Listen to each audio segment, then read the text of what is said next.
गुरुजी। रामदीन धोबी अपने कंधे से कपड़ों का बड़ा गट्ठर ठाकुर साहब की हवेली के बरामदे में रखता है। उसका 8 साल का बेटा भी एक छोटा गट्ठर उसी स्टाइल में बड़े गट्ठर के बगल में रख देता है। ठकुराइन दरवाजे से अपनी 5 साल की बेटी को स्कूल पहुंचाने के लिए बाहर आती है। नंदू, उनका नौकर, अभी तक सब्जी लेकर नहीं लौटा है। स्कूल का टाइम हो गया है। स्कूल तो पास में ही है, लेकिन उसका बैग लेकर कौन जाएगा। तभी उनकी नज़र धोबी के बेटे पर पड़ती है। उससे पूछती हैं, क्या नाम है बाबू तुम्हारा। वो कुछ बोलता उससे पहले ही रामदीन बोल पड़ा, मालकिन इसका नाम राजा है। अच्छा राजा है, कहाँ के राजा हो भाई तुम। इस बार वो लड़का बोलता है, मेरा नाम राजकुमार है, माँ और बाबा मुझे राजा बुलाते हैं। अच्छा अच्छा ठीक है, हम भी तुम्हें राजा ही बुलाएंगे। ठीक तो राजा बेटा, जरा ये बैग पकड़ो और हमारी राजकुमारी बिटिया को स्कूल तक छोड़ कर आओ। वो सिर हिलाकर जी बोलता है और बैग लेकर राजकुमारी के पीछे पीछे चल पड़ता है। इधर ठकुराइन रामदीन से कहती है, अगर राजा रोज स्कूल छोड़ने और लाने की जिम्मेदारी ले ले तो एक बड़ा प्रॉब्लम सॉल्व हो जाएगा, क्योंकि नंदू को तो 100 काम रहते हैं। गाय को चारा देना, सब्जी लाना, दूध दूना, ठाकुर साहब का हुक्का भरना, नहाने के लिए पानी भरना। तो रामदीन खुशी खुशी तैयार हो जाता है और कहता है, आप लोगों की संगत में रहेगा तो अच्छी अच्छी बातें सीखेगा, नहीं तो गांव के आवारा बच्चों के साथ कंचा और गिल्ली डंडा खेलता रहता है। ठकुराइन के लिए ये तो फुल डे का इंतजाम हो गया था। बहुत से छोटे बड़े काम होते हैं जो राजा दिन भर रहकर कर सकता था। उन्होंने कहा, बदले में उसे खाना खिला दिया करूंगी और कुछ नहीं दूंगी, जो हम लोग खाएंगे वही खिलाएंगे।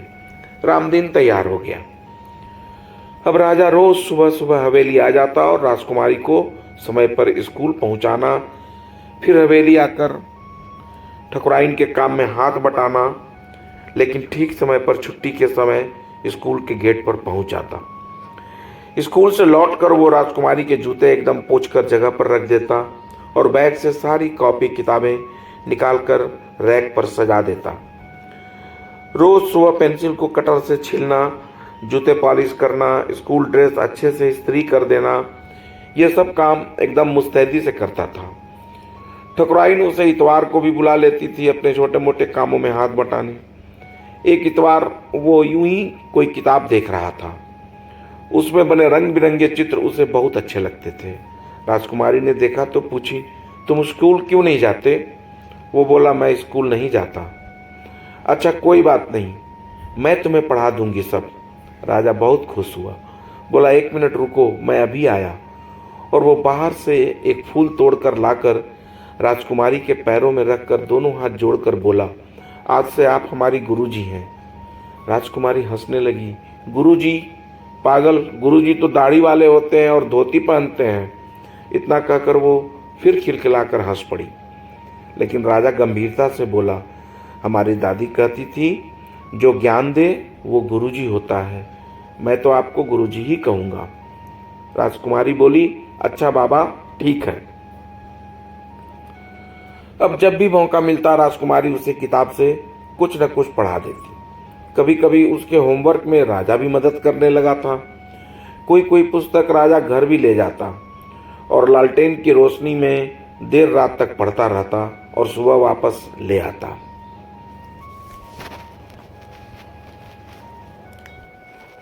एक दिन राजकुमारी को एक कविता सुनानी थी स्कूल में और उसे याद ही नहीं हो रहा था। स्कूल जाने के रास्ते में वो उसे याद करने की कोशिश कर रही थी तो राजा ने उस कविता को गीत में बनाकर उसे याद करवा दिया। था कली के रूप से सब में यहाँ सूखे सुमन, हास करता था खिलाता अंक में तुझको पवन। डड डड डड डड डड गिर गई जब तू धरा पर, मिल गई जब धूल में, कौन रोता है यहाँ सूखे सुमन तेरे लिए। राजकुमारी ने भी इसे गीत के रूप में याद कर दिया और जब क्लास में उसकी बारी आई कविता सुनाने की तो वो गीत गाकर ही सुनाई। सभी बच्चे तालियां बजाने लगे, टीचर भी बहुत खुश हुई। अब राजा हमेशा राजकुमारी के होमवर्क को याद करके अच्छी तरह से खुद समझकर तब उसे बता देता। राजकुमारी को अच्छे से याद हो जाता था। राजकुमारी की पढ़ाई बहुत अच्छे से आगे बढ़ने लगी। सभी लोग खुश थे। राजकुमारी के साथ साथ राजा भी बिना स्कूल गए पढ़ाई में आगे बढ़ रहा था। अब राजा राजकुमारी की किताबें घर ले जाता और देर रात तक जागकर सभी विषयों का नोट्स बनाकर लाकर दे देता था।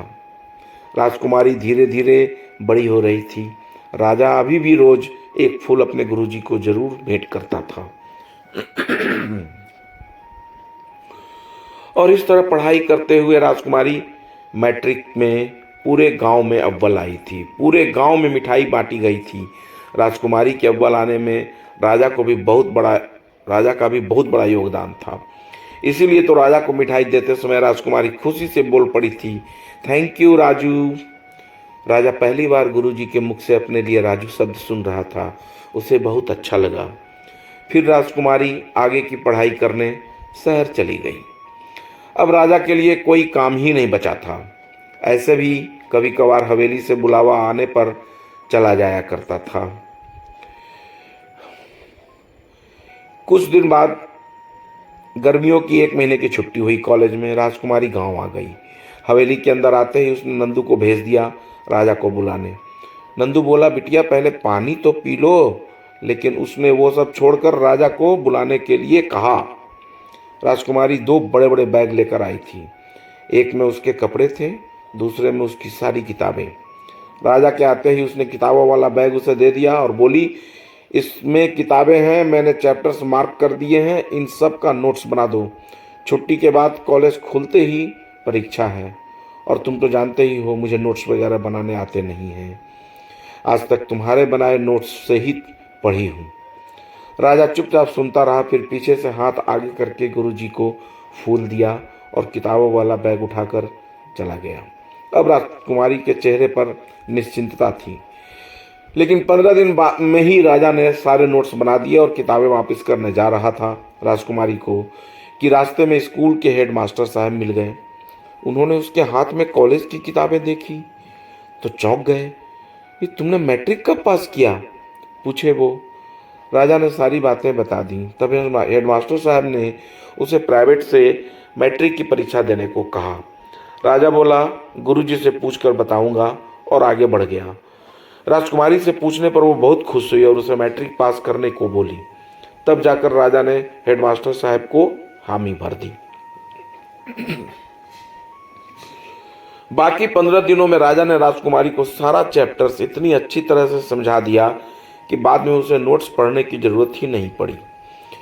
कॉलेज में भी वो बहुत अच्छा कर रही थी। इसी तरह वो छुट्टियों में गांव आती और राजा से नोट्स बनवा कर ले जाती। राजा ने मैट्रिक की परीक्षा अव्वल नंबर से पास की। अगली बार जब छुट्टियों में राजकुमारी गांव आई तो राजा ने अपना मैट्रिक का मार्कशीट उसके चरणों में रख दिया। आखिर पहला अक्षर सिखाने वाली गुरुजी तो वही थी। राजकुमारी बहुत खुश हुई। हेडमास्टर साहब ने राजा को आगे पढ़ने के लिए कहा कि वो प्राइवेट से ग्रेजुएट भी हो सकता है।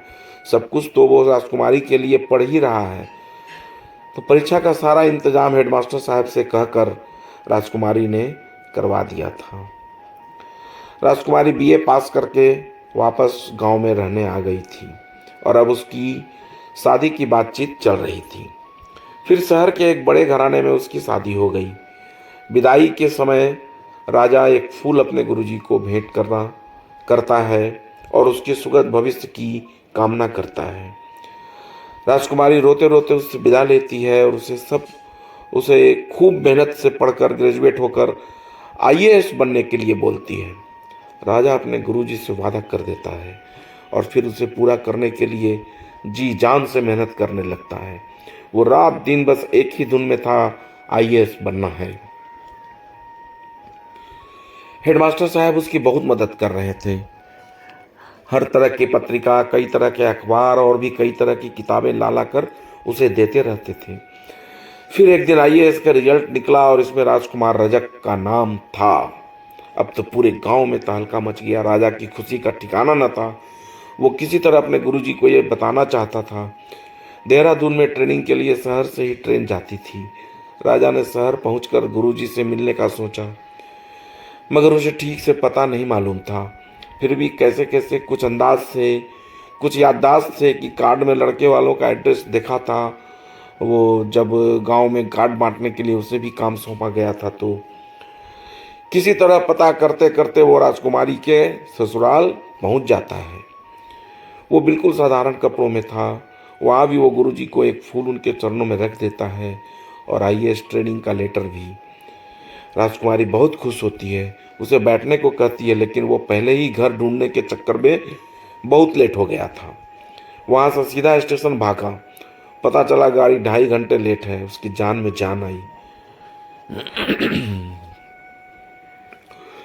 2 साल बाद राजा फिर राजकुमारी के घर पहुंचता है। इस बार वो सूट बूट में आता है। अपना नेम प्लेट राजकुमार रजक आईएएस राजकुमारी के चरणों में रखकर गुरुजी का चरण धूल सिर से लगाता है। राजकुमारी से अंग्रेजी में बात करता है। पहली पोस्टिंग वो पास के ही गांव में लिया था। बहुत सुधार करवाता है वहाँ। उसकी ईमानदारी और मेहनती होने की वजह से प्रमोशन पर उसकी चॉइस पोस्टिंग उसी शहर में हो जाती है जहाँ राजकुमारी का ससुराल है। राजकुमारी का पति, जेठ और ससुर सब एक कॉन्ट्रैक्ट के लिए जोर लगा देते हैं। वो लोग कॉन्ट्रैक्टर ही थे। उस कॉन्ट्रैक्ट का टेंडर का इंचार्ज राजा ही है, लेकिन राजा किसी तरह की गड़बड़ी नहीं होने देता है। यहाँ पर राजकुमारी के घर वाले राजकुमारी पर जोर देते हैं कि राजा रिश्वत लेकर उनका टेंडर पास कर दें। राजा कहता है जेन्युइन टेंडर भरें, उनको मिल जाएगा। वो बहुत कम होता है। वे लोग राजा को बहुत खरी खोटी सुनाते हैं। कल का लौंडा हमें बिजनेस सिखाएगा, इसमें कुछ फ़ायदा नहीं है, इतना कम फ़ायदा में हम क्या बिजनेस करेंगे। लेकिन राजा अड़ा रहता है। उसने भ्रष्टाचार को मिटाना है। उसकी ईमानदारी की वजह से ही इस प्रोजेक्ट का ओवरऑल इंचार्ज राजा को बनाया गया था। एक दिन राजा हवेली में इंटर कर रहा होता है तो देखता है कि राजकुमारी को उसका जेठ बाल से पकड़कर झकझोर रहा है और उसे राजा से कहकर टेंडर दिलवाने के लिए मजबूर कर रहा है। राजकुमारी का पति वहीं पास में ही खड़ा है। ससुर बोलता है मरवा दो साले को, जो होगा देख लेंगे।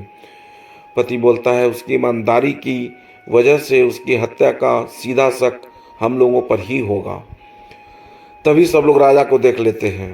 राजा सब अनसुना करके राजकुमारी को गांव की खबर सुनाता है। सुखी काका गुजर गए हैं। राजकुमारी के दूर के 2 चाचा थे। एक दानी काका, सब कुछ दान करते रहते थे, फिर भी वे बहुत धनी थे। दूसरे थे सुखी काका, जो कभी सुख से नहीं रहते थे। गांव वालों को ब्याज पर पैसे देते और बेईमानी से दौलत इकट्ठी करते, फिर भी उनके पास धन नहीं रहता था। ससुर राजा को उस रात हवेली पर ही रोक लेता है। राजकुमारी को अंदर ले जाकर धमकाता है कि किसी तरह आज उसको मना लें टेंडर उसी को देने के लिए, नहीं तो और भी रास्ते हैं। राजकुमारी समझ जाती है। सब लोग साथ में खाना खाते हैं। खाना खाने के बाद राजकुमारी और राजा लॉन में चेयर पे बैठे हैं। राजकुमारी रोए जा रही है, कुछ बोल नहीं रही। राजा बोलता है कुछ बोलने की ज़रूरत नहीं है, उसने सब सुन लिया है, सब देख लिया है। सुबह वो सबसे मुस्कुराते हुए विदा लेता है। दूसरे दिन हॉल में सब बैठे हैं और राजकुमारी से पूछ रहे हैं राजा क्या बोला। वो कुछ नहीं बोल पा रही है, बस उसकी आंखों से आंसू बह रहे हैं। तभी राजकुमारी के मोबाइल पर पहली बार राजा का फ़ोन आता है। ससुर बोलता है स्पीकर ऑन करके बात करो। स्पीकर ऑन करके राजकुमारी सिर्फ हेलो बोल पाती है। उधर से राजा सब बात बताता है, वो कैसे सब कुछ देख लिया था, सुन लिया था। फिर वो सुखी काका की बात करता है, इतना पैसा जमा किए थे गलत तरीके से, सब छोड़कर चले गए। क्या करना है इतने पैसों का, क्यों लोग गलत तरीके से पैसे कमाते हैं। फिर वो कहता है मैंने बेंगलोर ट्रांसफ़र ले लिया है। गुरुजी, क्या फ़ायदा ऐसे पोस्ट का जिस वजह से मेरे गुरुजी को यातना सहनी पड़े।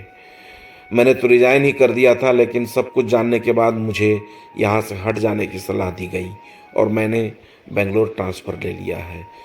गुरुजी के चरणों में मेरा वंदन स्वीकार करें। इतना कहकर राजा फ़ोन काट देता है। राजकुमारी के मुख से निकलता है राजू। जय श्री कृष्ण।